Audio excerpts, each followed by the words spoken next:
Hello and welcome to my channel.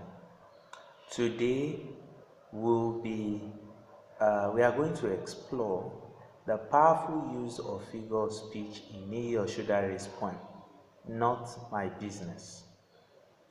This poem is a masterclass in how literary devices and figure of speech elevate a message and makes it more impactful. What are figures of speech?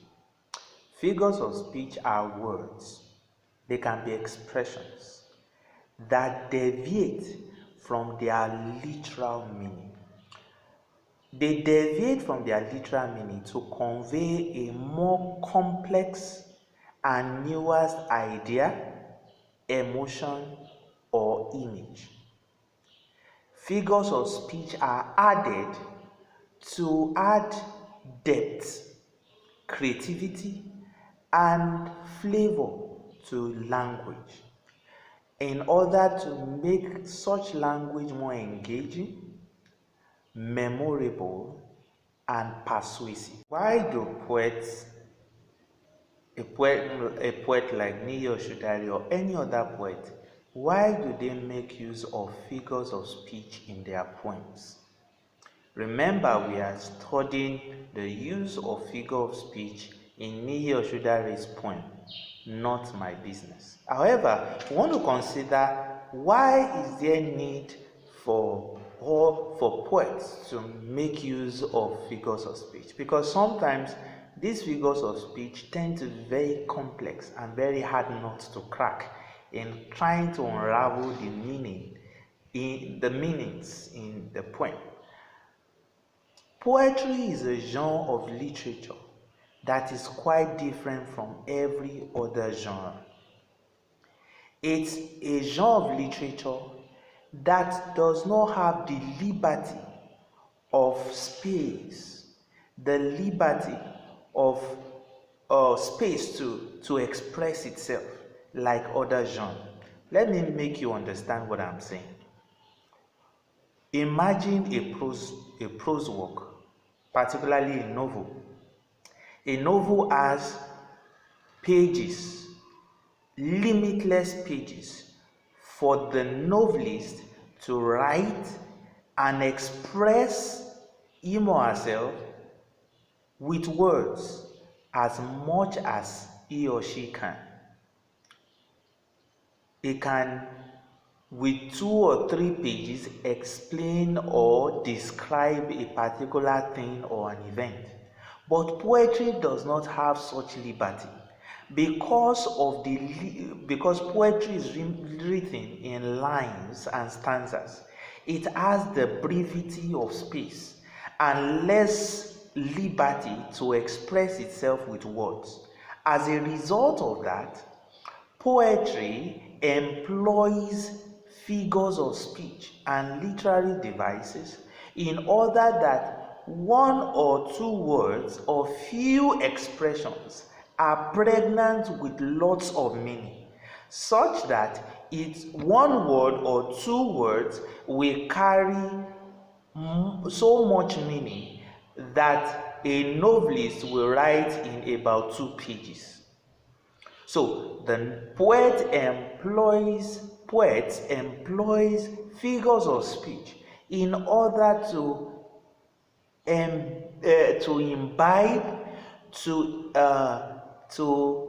package each word or phrase or expression with so much that they have in their hearts to say, that the brevity of poetry has not permitted them to express. So the words are pregnant with much meaning with the use of figures of speech. Let us begin to pick the lines and stanzas in Niyi Osundare's poem to unravel the use of figures of speech and how those figures of speech helps Niyi Osundare to foreground his message. If you will see the first line of the poem, particularly the first stanza says, "They picked Akoni up one morning." beat him soft like clay, and stuffed him down the belly of a waiting jeep. If you look at the first line, it says, they picked Akoni up one morning. The first word there is the use of the word, it's a pronoun, they. The name of the person who is being picked up is mentioned. But who are these they? You will see again in the second stanza that the word they is used again. They came one morning, booted the whole house awake, and dragged Danladi out. Do you see the word they again in the second stanza? So, why is Niyi Osundare mentioning the names of other people, other characters, but is representing these people who kicked, who dragged Danladi out, who picked Akoni up, is representing them with a day. With the use of this day, Niyi Osundare employs ambiguity. The word day is used probably because the persona is afraid of this set of people. These people seem to be anonymous. They seem to be people who operate in the dark hours of the day. Probably, in Africa, where Niyi Osundare comes from, there are certain things that you say with the use of euphemisms. For example, when in the night, when you want to talk about a snake, you don't say snake. In the Yoruba culture, where Niyi Osundare comes from, you make use of euphemisms like the rope of the ground. That's what you use in describing a snake, because it is believed that if you mention it, it will come to see, it will come to your house. So we can see the same thing playing out here. Niyi Osundare, probably because of the dread and fear of this day, he uses the euphemism they rather than mentioning their names. The same way in the African culture where Niyi Osundare comes from, they don't, when they want to mention people who are dreaded, they use euphemisms for them. Rather than mention snake, they will say the rope of the ground, okunle. So we can see the same thing playing out here. Niyi Osundare employs euphemism, ambiguity, to talk about these people. It shows how very dreadful these people are, that everyone who talks about them with their tongue in their cheek, because you don't want to mention their name.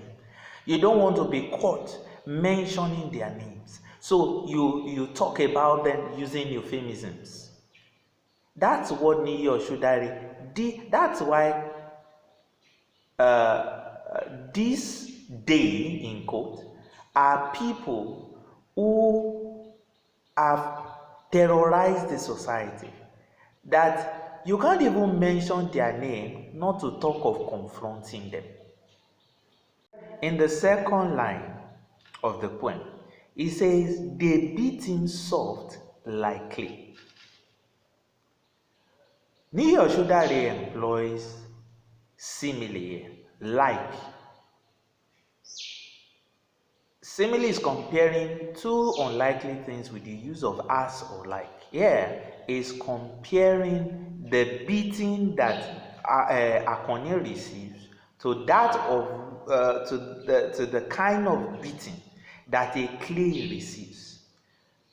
When a clay is you intend to use a clay to mold, you have to beat the clay, grind it, such that the clay will become very soft and malleable to bend, to turn, to twist, to whatever shape you want to mold it into.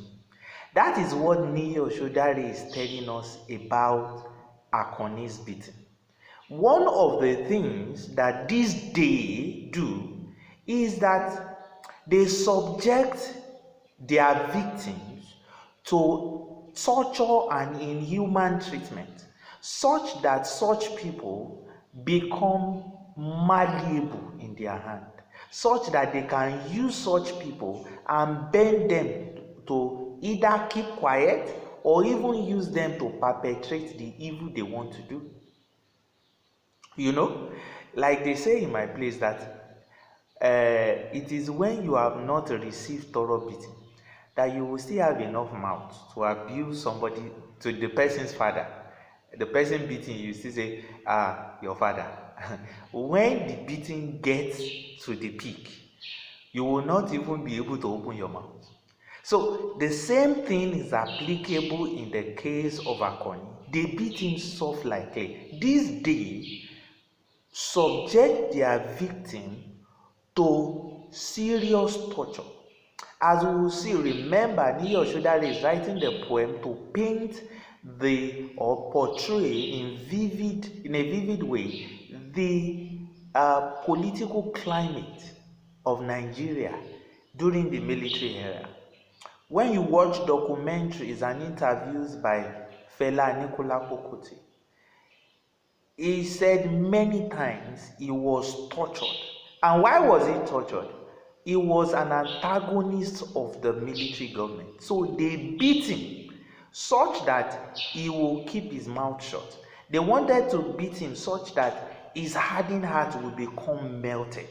And such that, in fact, rather than singing against the military, their goal was that he will start singing for them, that he will start praising them. They wanted him to become malleable such that they can control him. But being a stubborn man that Fela Anikulapo Kuti was, he will not yield no matter how much they beat him. But we could see that that's the goal of this day. They beat Akoni up. The goal is not just to maltreat him, it's to make him bend. Probably Akoni is one of the activists fighting against the military government this day. But their goal is that by the time they were done torturing him, all his hardened heart will become malleable. That they will just say, we don't want to hear your voice tomorrow. You will just keep quiet. Oh, we don't want you to write that editorial that you want to write in the newspaper. You will just say, yes, sir. They wanted to beat him soft, such that he will become a puppet in their hand. The third line of the poem says, and stuffed him down the belly of a moving jeep. You will see that Niyi Osundare employs personification there, giving a boss a belly. What is he trying to pass across? You know, human beings or animals are things created with a belly. And so, when these human beings eat, the food goes into their belly. But more often than not, it doesn't come out again. However, if it comes out, it doesn't come out the same way it has entered the mouth or it has entered the stomach. The way it comes out in another form, broken, pieces, smashed, it comes out in a form that is not the same way it entered. This tells us something that is going to happen to Akoni. Akoni is stuffed. It's not just put into the jeep, he's stuffed there, squeezed, he's pushed, he's bent, crushed inside. They will imagine somebody eating bread, is squeezing, stuffing the bread inside. It shows how much hatred this day are showing to human beings like themselves, and they are stuffing Akoni into that jeep. What it simply means is that Akoni will not come out the same way he entered the jeep. The same way when an animal or human being eats something, the food does not come out the way it entered. So the same way, Akoni will not come out the way he has entered into the bus. He is going to probably be dead by the time he comes out, or he has experienced thorough beating that makes him soft like clay. The refrain of this poem says, "What business of mine is it, as long as they do not take the yam from my savory mouth?" The refrain is mentioned after the first stanza, the second stanza, and the third stanza. Here, Niyi Osundare employs a rhetorical question. What business of mine is it, as long as they do not take the yam from my savory mouth?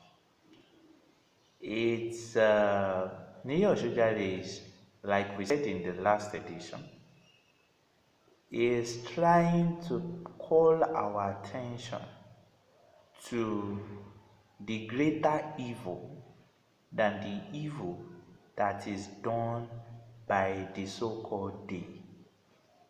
The evil of us turning a blind eye to the evil around us. What's my business? And like we said in the last edition, it's Africa's gradual shift to a more Eurocentric mindset, a mindset of my family and I, a mindset that is just concerned about his own things.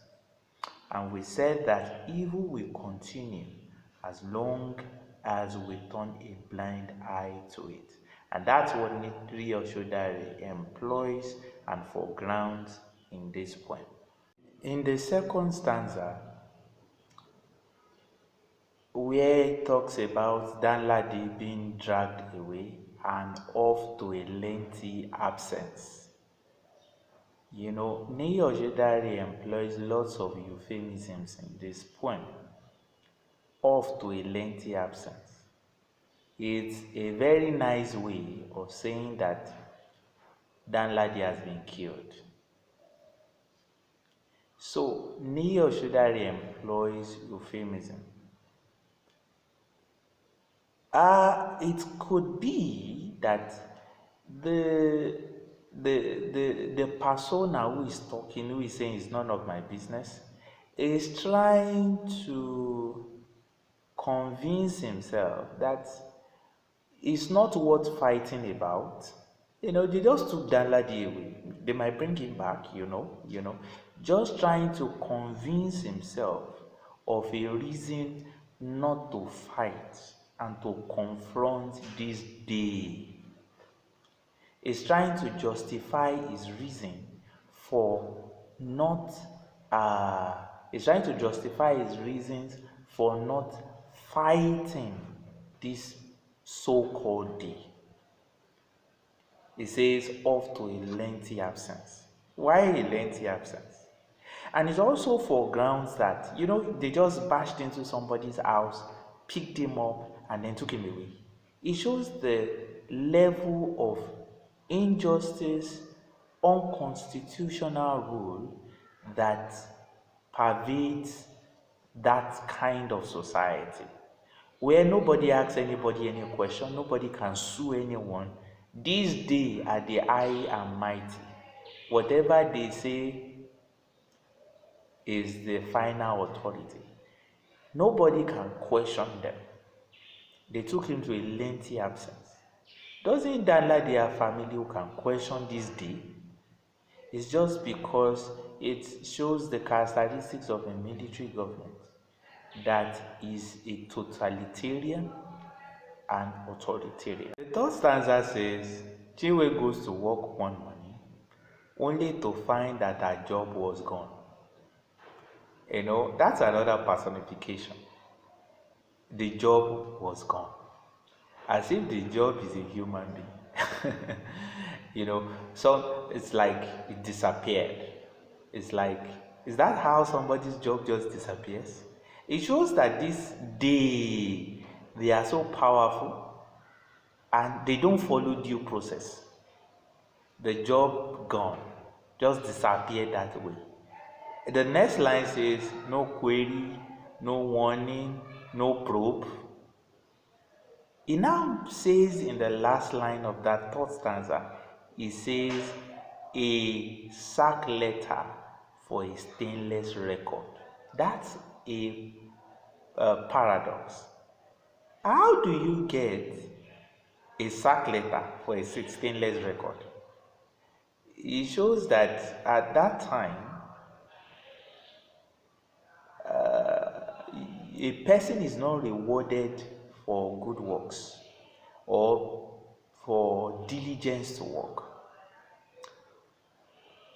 You are only given your job, or you retain your job to the degree at which you do the bidding of the day. It's not because you are committed to your work, no. It's just because you subscribe to the decisions of the day. So that is what determines if your job will be available or gone. There is the consistent repeat of the word yam in the poem. In the poem, Niyi Osundare, in the refrain, it says, what business of mine is it, as long as they do not take the yam from my savory mouth?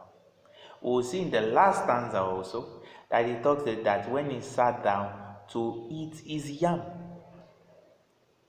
Now, the yam is not talking about the literal Y-A-M, yam. It's talking about it. The yam is like a symbol that as long as it does not affect him, as long as it does not affect my business, the yam could be his business. The yam could be as long as it doesn't affect my well-being, as long as it doesn't affect my family. The yam could be as long as it doesn't affect my own source of income. The yam could be as long as it doesn't affect my health. It just paints the selfishness with which the persona is talking. However, when they knocked on the door, his hungry hand was frozen. And then the usual jeep, parked at his bewildered loin. Why? That's another personification. Why would his loin be bewildered? Why would the loin be surprised? What the persona fails to recognize is that what goes around.